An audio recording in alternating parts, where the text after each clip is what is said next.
क्या आप भी पैसे को लेकर ज्यादा सोचते हैं कि पैसा कैसे आएगा? लेकिन आज की यह समरी कहती है कि पैसा कमाना बहुत ही आसान है। इस समरी में आपको पैसे कमाने के अलग अलग तरीके बताए जाएंगे, जिन्हें जानकर आप हैरान रह जाएंगे। और ये समरी 9 से 5 बजे वाली जॉब की बात तो बिल्कुल भी नहीं करेगी। इस समरी का नाम है 1000 वेज टू मेक मनी, जिसे लिखा है पेज ओंग्स ने इस समरी की। अगर बात की जाए तो सबसे पहला चैप्टर है how to get a place, यानी कि टिमोथी अभी हाल ही में कॉलेज से ग्रेजुएट हुआ है और वह अपने लिए आने वाली सभी अपॉर्चुनिटीज के बारे में सोचकर बहुत एक्साइटेड है। वह जिम्मेदार है, डेडिकेटेड है और उसके पास बैचलर की डिग्री भी है। उसे कौन अपने यहां जॉब नहीं देगा, लेकिन जॉब ढूंढने के 1 महीने के बाद भी टिमोथी को कोई जॉब नहीं मिली थी। अब वह बहुत ही निराश होने लगा था। क्या वह मेहनत नहीं कर रहा था या वह भरोसे के काबिल नहीं था? ऐसा नहीं है, टिमोथी वाकई में बहुत काबिल है। टॉप पोजीशन पर बैठे लोगों को ऐसे ही लोग पसंद आते हैं जो उनकी तरह हो। न्यूयॉर्क के मिलियन रोज ने तो यही कहा है, जवान लोग बहुत बढ़िया आइडियाज देते हैं और बहुत क्रिएटिव होते हैं। रोज ये भी कहते हैं कि जॉब पोजीशन कभी भी बनाई जा सकती है। अगर कंपनी चाहेगी तो वो किसी भी इंसान के लिए जगह बना ही देगी। लेकिन इस जानकारी का, इस इंफॉर्मेशन का टिमोथी को क्या करना चाहिए? वो तो अभी भी जॉब ढूंढने में लगा है, लेकिन उसे वो भी याद रखना चाहिए जो रोज ने कहा है। उसे ऐसी कंपनी के लिए काम करना चाहिए जिसे उसकी वैल्यू पता हो। कंपनी ऐसी होनी चाहिए जो टिमोथी के स्किल्स को और ज्यादा बढ़ा सके, क्योंकि इस तरीके से उसकी और कंपनी दोनों की तरक्की होगी। अब आपके बारे में बात करते हैं। आपको क्या लगता है कि आप अपने काम में कहां और जगह कैसे बनाते हैं? आपको खुद को अट्रैक्टिव बनाना होगा। आपको अपनी क्वालिटीज बढ़ाने होंगी, जिससे कि एम्प्लॉयर खुद आपको जॉब पर रखना चाहे। तो ये क्वालिटीज एग्जैक्टली क्या है? हमेशा मेहनत करते रहिए। कोई भी एम्प्लॉयर कभी भी ऐसे इंसान को नहीं निकालता है जो मेहनती होता है। अब जो भी काम करते हैं उसमें अपना बेस्ट दीजिए। इंटरव्यू में अपना सच्चा या जेन्युइन इंटरेस्ट दिखाइए। इंटरव्यू लेने वाले को बताइए कि आप अपने स्किल्स को अपनी जॉब में यूज करने के लिए कितने एक्साइटेड हैं, क्योंकि जोशियल इंसान का इंपैक्ट सुस्त इंसान से ज्यादा अच्छा होता है। हमेशा वही कीजिए जो आपको पसंद हो, क्योंकि ऐसा कहा जाता है कि इंसान को जो पसंद हो वो उसे सबसे बेहतर तरीके से करता है। तो यही बात आपके काम के लिए भी अप्लाई होती है। अपने पसंद के फील्ड में जाने से आपको क्या रोक रहा है? अपने आप को रोकिए मत। राय इकोनॉमिक का स्टूडेंट था। उसने खुद को एक बड़े बैंक में काम करते हुए इमेजिंग कर लिया था। लेकिन फिर रॉयन ने एक आर्ट एग्जीबिशन देखा। उन्हें देखकर के बहुत इंप्रेस हुआ कि हर एक पोर्ट्रेट में कितनी मेहनत लगी है। बस रायन को इस कला से, इस आर्ट से प्यार हो गया। उसने इकोनॉमिक्स में डिग्री तो ली, लेकिन बाद में रायन ने अपने अंदर के आर्टिस्ट की पुकार सुनी, उसकी आवाज सुनी, और उसका आर्ट को लेकर के जो पैशन था, इस फील्ड में उसकी सक्सेस का राज बना। तो हमेशा सच बोलिए।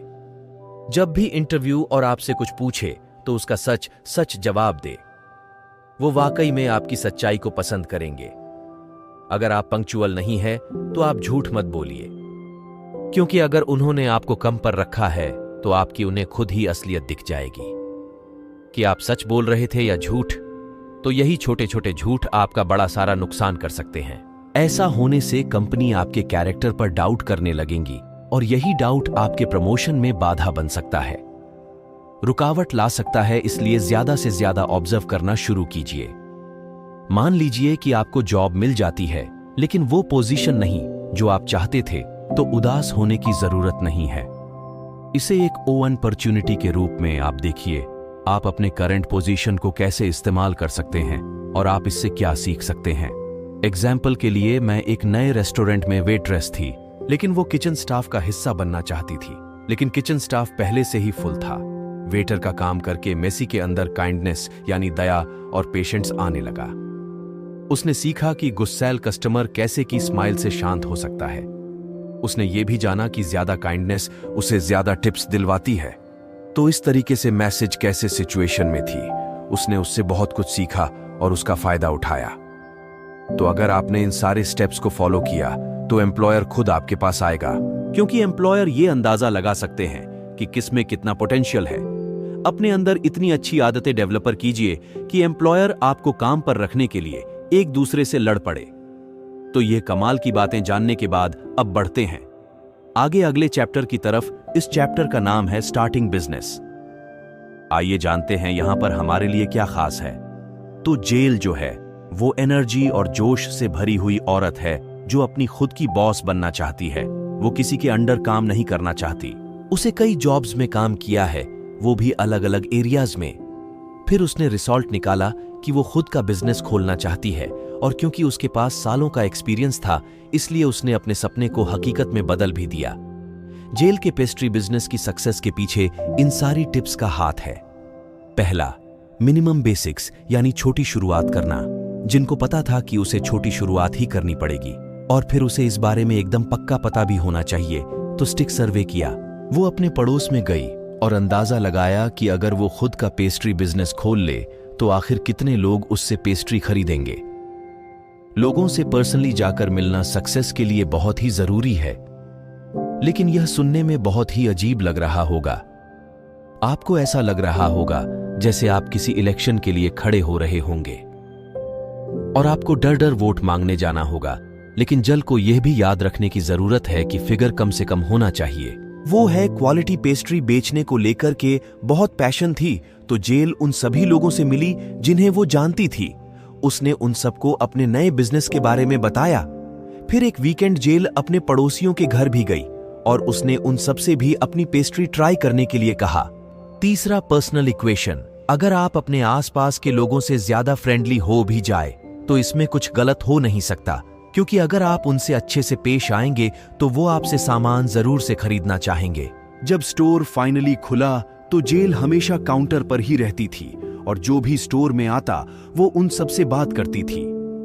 उसके इसी फ्रेंडली नेचर की वजह से जल्द ही उसके कई रेगुलर कस्टमर बन गए। ये तो जाहिर है कि जेल ने एम्प्लॉयज भी हायर किए थे, लेकिन उसने हमेशा यही कोशिश की कि वो हर प्रोसेसर में किसी ना किसी तरह से शामिल रहे, फिर चाहे वो खिड़कियों की सफाई करना हो या इन्वेंट्री चेक करना। जिनको पता था कि अगर वो एक सक्सेसफुल बिजनेस चलाना चाहती है तो इसके लिए उसे बहुत मेहनत करनी पड़ेगी। तो जेल किस कहानी से सीखते हुए अगला चैप्टर है money in the home store. आइए जानते हैं, एक स्टोर खोलना बहुत ही भागदौड़ और झंझट का काम लगता है ना? ये सच भी है। आपको बिजनेस फॉर्मेट बनवाना होगा और उसके साथ कई और कागजात भी। फिर आपको कुछ लोग हायर करने पड़ेंगे, सप्लायर के साथ बातचीत करनी होगी, और अगर आप बिजनेस में नए हैं तो ये सब ना आपको बहुत ज्यादा काम लगने लगता है। बहुत ही डिफिकल्ट। लेकिन यहां पर आपको अभी से इसकी चिंता करने की जरूरत नहीं है, क्योंकि आप अपने घर पर ही बिजनेस सेटअप कर सकते हैं। आप इस मामले की जगह में एक छोटा सा शोरूम खोल सकते हैं, और ध्यान रखिएगा कि ये ऐसी जगह होनी चाहिए जहां पर लोग इसे आसानी से देख सके। उसके बाद क्या? फिर आप आसानी से बनने वाले सामान जैसे आर्ट एंड क्रीनफ्ट या फिर जैम, प्रिजर्व जैसी चीजें बेच सकते हैं। जब रॉय ने अपना बिजनेस शुरू किया था तो उसने शुरुआत इन्हीं सारी चीजों से की थी। रायन कभी भी चैलेंज से डरा नहीं। उसे हमेशा अपनी लिमिट से आगे बढ़ना पसंद था। तो जब उसने बिजनेस शुरू करने के बारे में सोचा तो उसने रिसर्च की। उसने गौर करना शुरू किया कि आखिर लोगों को अपने घर में कैसी चीजें रखना पसंद है। उसने इस बात का भी ध्यान रखा कि जो चीज वो बेच रही है वह काम की हो। शुरुआत में रायन ने घर में सजाने वाले सामान बनाए। इन्हें बनाना बहुत ही आसान था, लेकिन वहीं ये रायन को अपनी क्रिएटिविटी दिखाने का भी पूरा मौका देते थे। राय ने कुछ घास को क्रिस्टलाइज किया, यानी पिघली हुई चीनी में रख दिया। जिस वजह से घास साफ हो गई। उसने कुछ पेपर पर ऑयलिंग करके उन्हें आग में थोड़ा गर्म करके लीफ डिजाइन भी बनाया। उसने कुछ पत्तियों को ब्लीच भी किया और ये सभी दिखने में बहुत ही सुंदर थे, और अगर इन्हें किसी नॉर्मल से रूम में रखा जाए तब भी ये किसी का मूड बढ़िया कर सकते हैं। तो रैन कभी भी सेम आइटम नहीं बनाता था, इसलिए कस्टमर इन्हें खरीदने के लिए बहुत एक्साइटेड रहते थे। हर एक आइटम को कितने ध्यान और कारीगरी से बनाया गया था ये साफ साफ दिखाई देता था। रायन यहीं पर नहीं रुका, उसने कुछ डिशेस पर भी एक्सपेरिमेंट किया। पहले उसने मीट को बॉयल किया, फिर उसे 5 घंटों तक धीमी आंच पर पकने दिया। फिर उसने उसमें कुछ क्रैकर के टुकड़ों और 3 चम्मच चीनी मिलाई। राय ने से ओवन में 40 मिनट के लिए रखा और फिर जो डिश बनकर तैयार हुई वो बड़ी ही टेस्टी और जूसी मीट था। ये बहुत ही सिंपल डिश थी, पर यह किसी भी इंसान की भूख को मिटा सकती थी। तो अगर आप इस बात का ध्यान रखिए कि आपके पड़ोसी क्या चाहते हैं, तो इससे आपको प्रॉफिट भी होगा। राय ने ऑब्जर्व किया कि उसके पड़ोसी शहद के बारे में बहुत शिकायत करते हैं। वो कहते हैं कि इसकी कीमत आसमान छूती है। रायन ने इसका भी हल निकाल लिया। वो आर्टिफिशियल शहद बनाने लगा। उसमें 6 पौंड व्हाइट शुगर को 2 पौंड पानी के साथ मिलाया और उसे उबालता रहा। फिर रॉयन ने उसमें 1 अशुद्ध शहद डाला और लास्ट में 4 चम्मच पेपरमिंट डाला। ये आर्टिफिशियल शहद बहुत ही हिट हुआ। ये एकदम शहद जैसा था, लेकिन उससे कहीं ज्यादा सस्ता था। तो अपने कस्टमर्स की जरूरतों के हिसाब से अगर आप चीजें बेचेंगे तो वो इसे खरीदना चाहेंगे। तो ये देखना भी फायदेमंद होता है कि आपके स्टोर में कौन बार बार आ रहा है। मान लीजिए कि रायन के स्टोर में अडल्ट ज्यादा आते हैं। उन्हें इसके होममेड डेकोरेशन बहुत पसंद है और वो कई बार अपने बच्चों को भी साथ लेकर आते हैं। बच्चों को देखकर को आइडिया आया कि कैसा रहे अगर वो बच्चों को भी अपना कस्टमर बना ले तो क्या हो। बस बच्चों को खिलौनों से ज्यादा क्या पसंद होता है? मीठी चीजें। तो राय ने अपना काम शुरू कर दिया। पहले उसने नेट पर होममेड कैंडी कैसे बनाते हैं उसके ट्यूटोरियल वीडियो देखें। रायन का पहला प्रोडक्ट चॉकलेट पैरामिल था। उसने 1/4 यानी चौथाई शक्कर के सिरप को तब तक उबला जब तक वो कड़क नहीं हो गया। फिर उसने उसमें हाई क्वालिटी की चॉकलेट मिलाई और उसे रात भर के लिए फ्रीजर में डाल दिया। अगले दिन रायन ने उसे काउंटर पर सजा दिया। जब किसी बच्चे की नजर उस पर पड़ती तो वो तुरंत अपने पेरेंट्स से उसे खरीदने के लिए जिद करने लगते। तो हमेशा चीजें नोटिस कीजिए और कस्टमर की जरूरतों के हिसाब से प्रोडक्ट बनाइए, लेकिन थोड़ा बहुत एक्सपेरिमेंट करना कभी मत भूलिएगा। आप अपने खुद के एक्सपेरिमेंट से बनाए हुए प्रोडक्ट की भी डिमिनेंट बना सकते हैं। तो जब रॉयन ने चॉकलेट कैरमल बनाया था तब उसने यही तो किया था। तो यहां तक समझने के बाद अब अगला चैप्टर है मनी इन एडवर्टाइजिंग। अगर आप एडवर्टाइज नहीं करेंगे तो आप कुछ भी बड़ा नहीं कर सकते। लोगों को पता होना चाहिए कि आप बेच क्या रहे हैं। एडवर्टाइजिंग में बहुत पैसा लगता है। अगर आपको अपने बिजनेस को प्रमोट करना नहीं आता है तो आपका बिजनेस नहीं चल पाएगा। यहां पर हम आपको एडवर्टाइज करने के कुछ सस्ते और इफेक्टिव तरीके बता रहे हैं। ओब्रे जब यंग थे तब उसे किताबें पढ़ने का बहुत शौक था। रीडिंग की वजह से उसकी वॉचबुलरी भी बहुत अच्छी हो गई थी। अभी वो स्किन केयर ब्रांडी की मार्केटिंग डायरेक्टर है क्योंकि उसे रीडिंग का शौक था। इसलिए और रीडल्स यानी पहेलियां भी बहुत अच्छी बना लेती हैं और इस टैलेंट को वो अपनी जॉब में यूज करती हैं।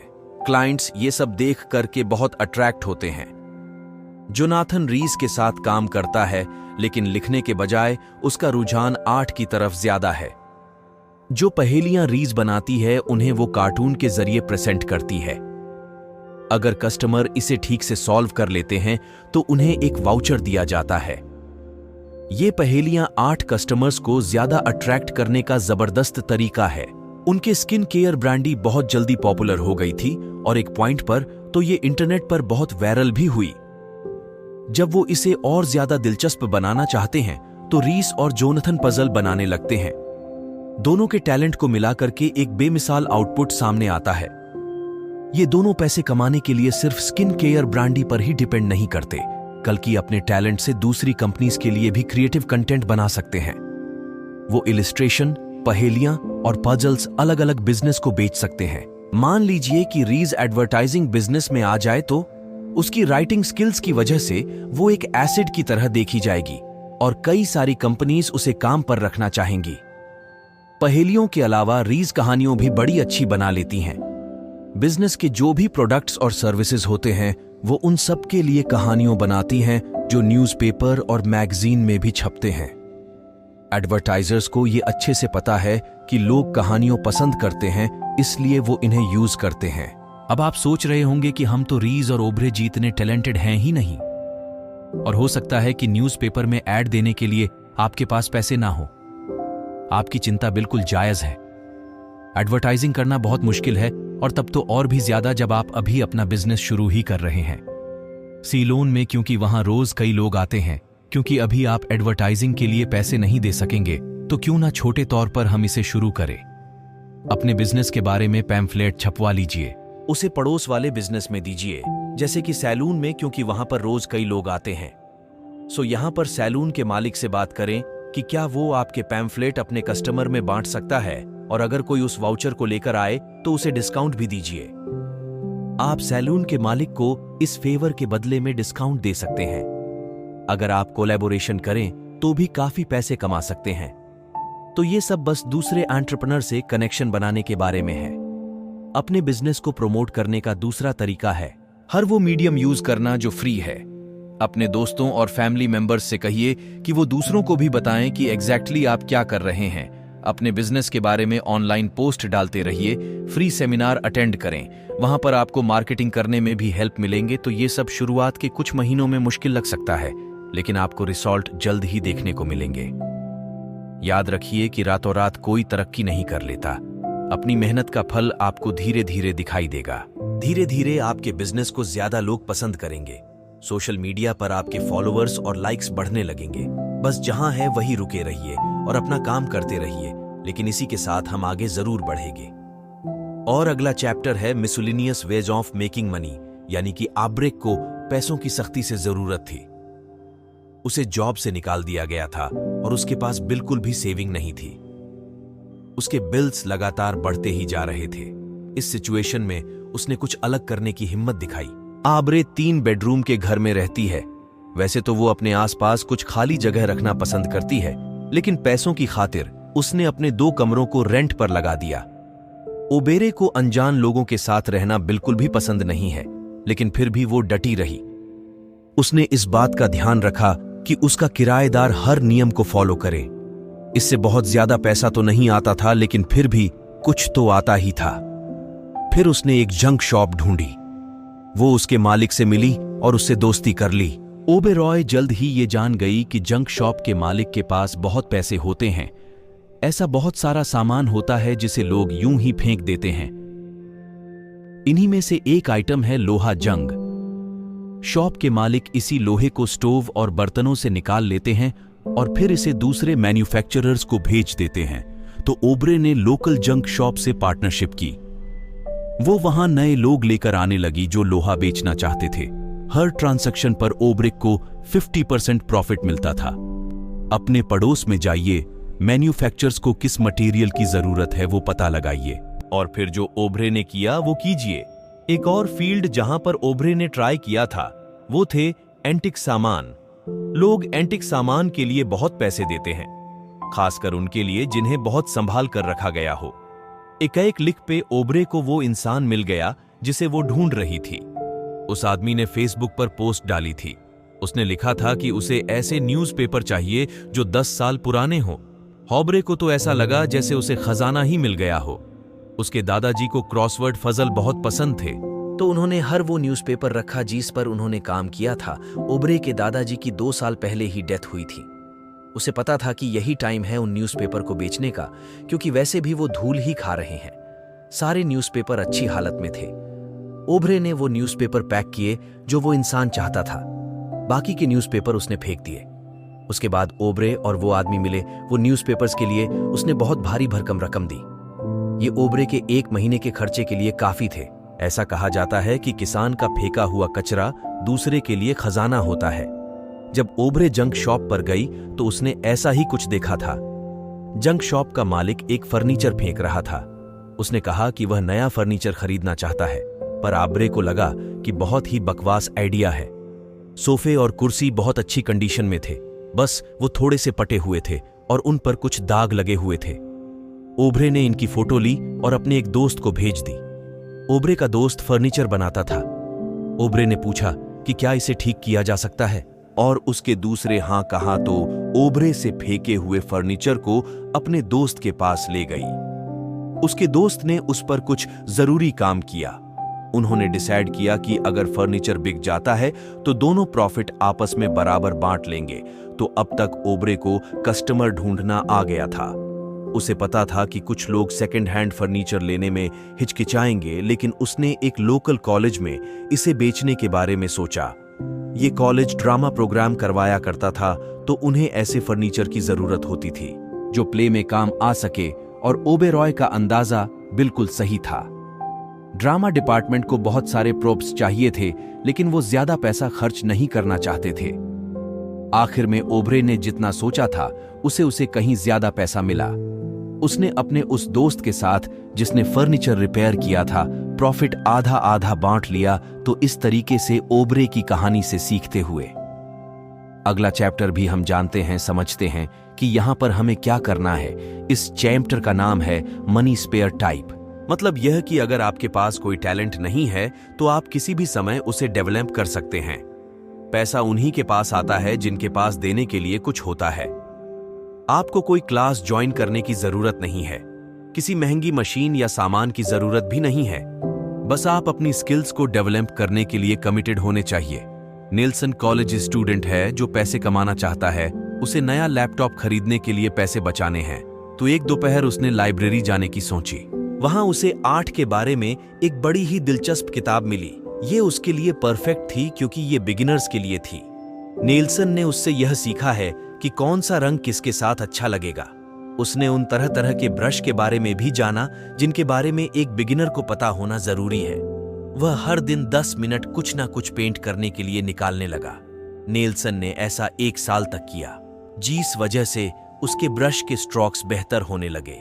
उसके काम में निखार आने लगा। फिर लोग उसे अपने लिए आर्ट बनाने के लिए रखने लगे। इस काम से मिले पैसों से नेल्सन ने फाइनली लैपटॉप खरीदा। इसी तरीके से एरियल भी एक कॉलेज स्टूडेंट है। जब वो हाई स्कूल में थी तो उसे कैलीग्राफी का बड़ा शौक था। अब कॉलेज में उसने अपनी कैलीग्राफी स्किल्स को इस्तेमाल करने का सोचा। एरियल अपने अपार्टमेंट के पास वाले स्टोर के लिए साइन बनाने लगी। ये अपने स्किल्स को डेवलप करने का अच्छा तरीका है। शुरुआत में तो साइन फ्री में बनाती थी, लेकिन बहुत सारे स्टोर ऑनर्स जोर देने लगे कि वो उससे काम तभी करवाएंगे जब वो उनसे पैसे लेगी। जो पैसे उसने कमाए थे उससे उसने नए ब्रश खरीदे और कैलीग्राफी सीखने के लिए किताबें भी खरीदी। अब आगे जानते हैं। अगली कहानी न्यूज स्पीड और एक्यूरेसी के बारे में है। डायना राइटर है जो अपनी खुद की बॉस बनना चाहती है। न्यूज लिखना चाहती थी। जब भी कोई क्राइम होता है तो वो वहां पर तुरंत पहुंच जाती है। वो विटनेस और पास खड़े लोगों से सीन के बारे में पूछती है। फिर वो रिपोर्ट बनाकर उसे बड़े न्यूज स्टेशन को ऑफर करती है। ये न्यूज स्टेशन हमेशा उसके न्यूज को खरीद लेते थे क्योंकि डायना की राइटिंग स्किल लाजवाब और एक्यूरेट होती थी। फिर किसी तरीके से लाइब्रेरी एक ऐसी बिल्डिंग है जो नॉलेज का भंडार है। बेन हर रोज इसका फायदा उठाता है। वो है स्कूल स्टूडेंट है। वो ग्रेड स्कूल के बच्चों को ट्यूशन देकर पैसा कमाना चाहता है। डैन के पास इसके लिए पेशेंस और बुद्धि दोनों है। अपनी क्लास के बाद बेन लाइब्रेरी जाता है। वो 4th ग्रेड तक के बच्चों की किताबें पढ़ता है। फिर वो इन बच्चों के लिए एग्जाम शीट बनाता है। जो भी पैसे बेन कमाता है वह सीधा कॉलेज फंड में जाता है।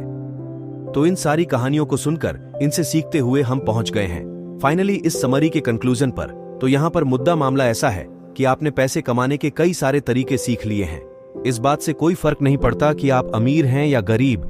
ये इस बारे में है कि आप किसी मौके का कितना फायदा उठा सकते हैं।